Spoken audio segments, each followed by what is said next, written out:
Yeah, surrounding myself with the realest who chasing the same dream. All of the sudden surrounded by fake homies who just been wanting the same thing. We see your true colors, homie.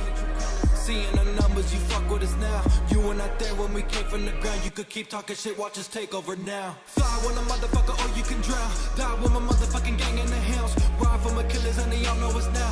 Fuck with me later or fuck with me now. U-A-V, fuck all your mumbling, why can't you speak? Please, R-I-P, to all the fake people doubting on me, ho. Yeah.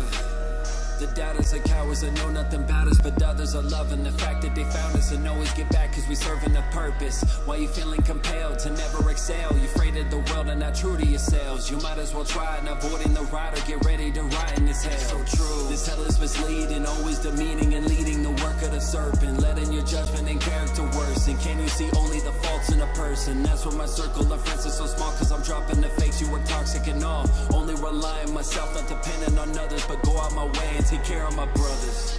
Fuck more friends, who's doubting us now?